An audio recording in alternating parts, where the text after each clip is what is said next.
thing. So our church is led by our staff, and we have these two groups of folks in the congregation who help a ton. One is we have an admin team, and they really help me with all of the things that are organizational, buildings and budgets and staff and all of that.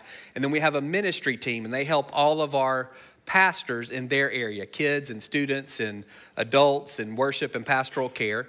And the people on that ministry team, they serve a 2-year commitment, and their commitment's up at the end of this month. So if you are on that current ministry team, if you're one of those, I think 50 people or whatever it is, if you would stand up. Stand up. Thank you. Y'all clap for them.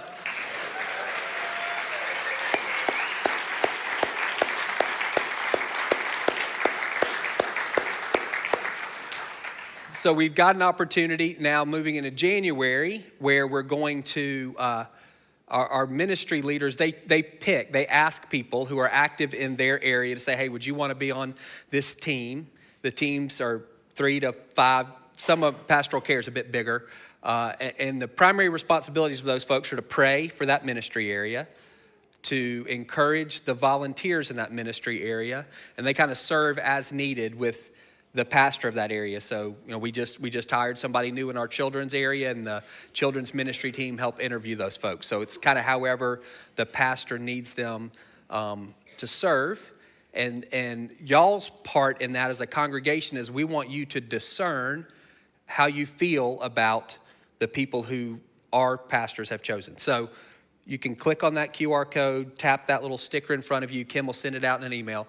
It's a list of, I think, 51 names, and it shows what area they're going to serve. And we want you to pray and ask the Lord, is there, particularly the names of the people that you know, if you see somebody and you're like, I don't know that they're in the best spot to provide spiritual leadership, we want you to reach out to them and ask them about that. So Matthew 18. We're not looking for perfection. That's not it. This is not, hey, I saw you roll through a stop sign. That's not that's not the standard for us. So this is something that you personally know, not I heard, but you know when you're like, I don't know. I don't know that this person's in a great spot. We want you to reach out to them and talk to them about that and see if y'all can come to some resolution. Maybe they can say, hey, this is actually what's going on, or you're right, maybe I shouldn't serve, or I'm working on that and this is what growth looks like. If that conversation doesn't settle your heart, then I want you to reach out to that pastor, and their name will be in bold. So if it's somebody in the kids area, you'd reach out to Emily and just say, hey, I don't know about this. I have this unsettledness in my heart. I talked to him or her. We didn't really land anywhere, and so I'm giving it to you. And then you'll just trust Emily to work that out. So the first thing Emily's going to say when you call her is, have you talked to them? So don't come to us before you have spoken to them. And if you're wondering, like, what am I looking for? Like, what you're looking for is the kind of people that didn't stand up when they were supposed to stand up. That's what it's that heart.